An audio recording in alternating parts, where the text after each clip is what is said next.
Patrick, tu mises beaucoup sur ton apparence. Est-ce que tu peux nous dire qu'est-ce qui a inspiré cette coupe de Voilà, cheveux? voilà, je sais pas, c'est qu'est-ce qui m'a inspiré déjà, c'était un voyage spirituel avant tout. On sort du Ramadan, j'ai effectué ma première Umrah, donc c'est un pèlerinage à la Mecque. Ce qui est important chez nous, les musulmans, du coup, et c'était une belle symbolique de terminer par se raser les cheveux entièrement. Et puis voilà, je pense que c'était quelque chose de bien pour moi, c'était un renouveau. Et puis je me sens bien et franchement, j'ai pris de belles énergies là-bas et motivé et un peu plus apaisé, on va dire. À quel point ça te fait plaisir de revenir devant le public parisien qui t'apprécie autant? Franchement, c'est lourd. Je sais que ce qui a changé ma carrière, on va dire, en termes médiatiques, ça a été le PFL Bercy, Baki Doumbé. En termes de chiffres, je suis sorti de ce combat-là, j'avais fait plus de 100 000 followers en un jour. Donc c'est un truc qui est un peu incroyable. Voilà, là je reviens devant le public de Bercy et en haut de l'affiche, en haut de la carte, donc là ça fait plaisir. Merci Patrick.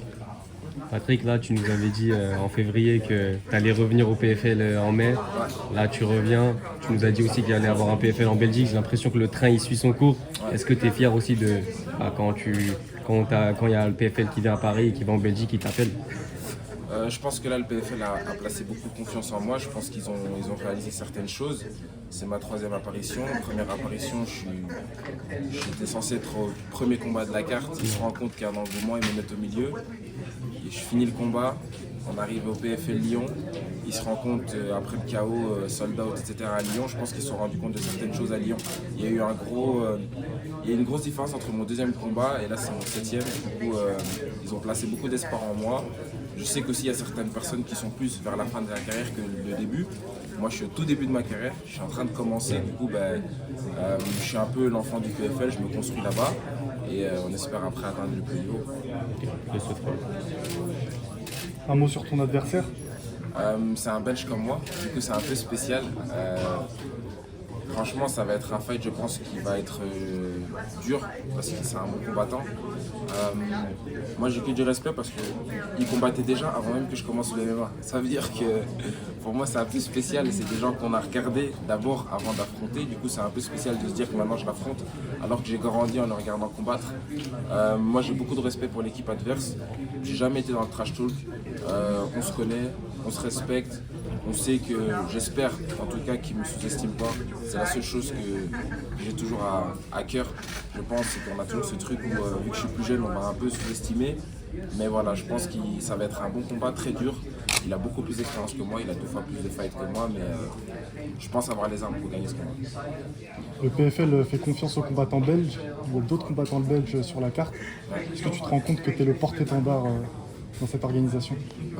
Porte-étendard, je pense qu'il y a quand même Doumbé, Baki qui sont là, qui sont quand même devant moi, je pense.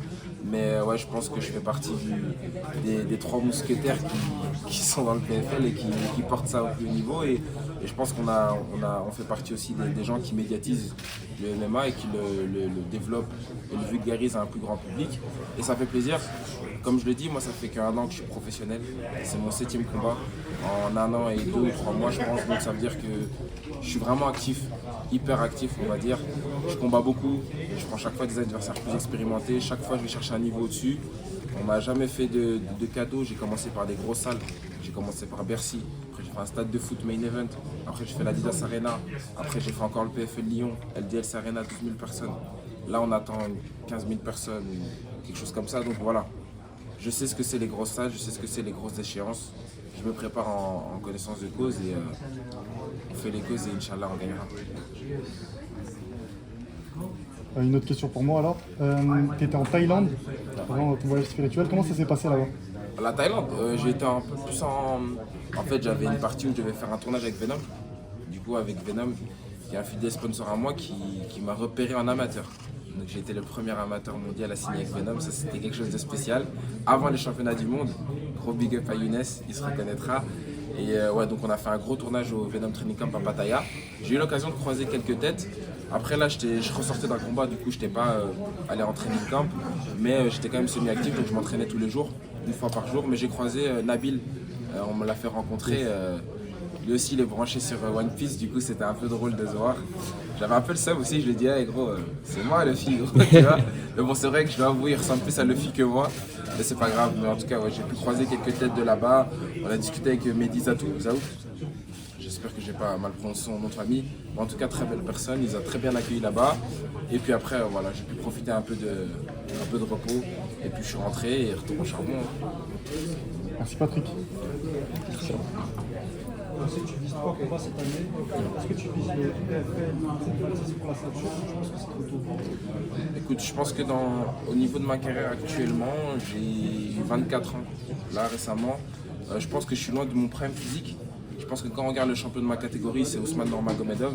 Il est quand même plus vieux que moi et je pense que physiquement, il y a encore une différence. Il y a un gap physique à prendre.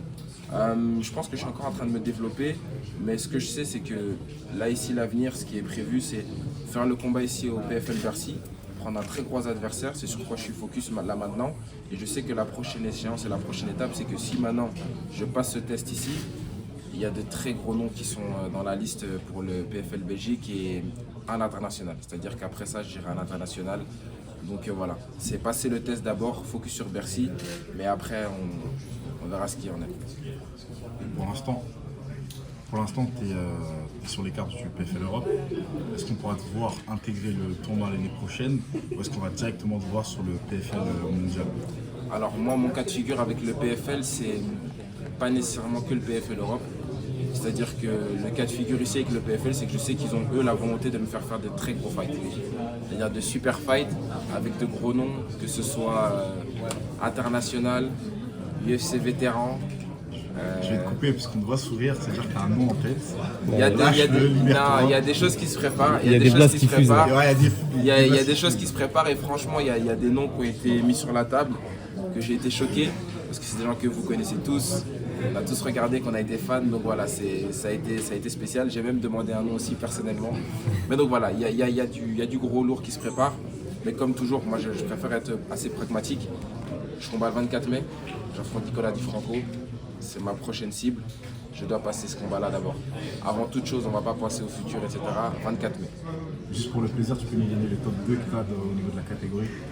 Juste pour le plaisir, moi j'avais proposé au PFL un ancien champion UFC. C'est précis. Et ça a été quelque chose qu'ils ont regardé et qui sont en discussion avec. Ok, parfait. Voilà. Donc c'est un peu ce qui se passe et ce qui se présage. Comme je l'ai dit, moi j'ai envie d'évoluer. J'ai envie de monter les échelons et j'essaie de monter étape par étape.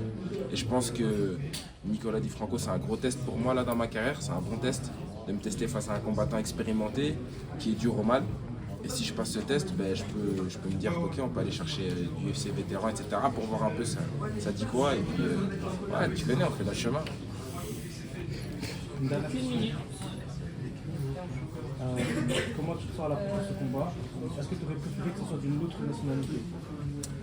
Honnêtement, ouais, la vérité, ça aurait été un peu plus. Je sais pas, c'est toujours mieux de frapper quelqu'un de l'extérieur, mais après voilà, c'est du business, c'est du travail. Ça veut dire que je suis pas dans la rue là. J'affronte un mec, on est tous les deux payés pour faire ça.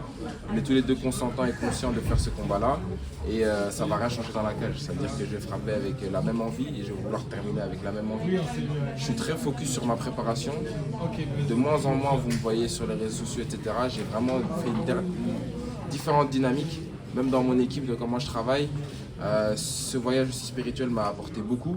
Ce qui fait que au niveau du mental, je suis très différent, je commence à prendre de la maturité et j'ai hâte vraiment de faire ce combat et sortir tout ça dans la cage.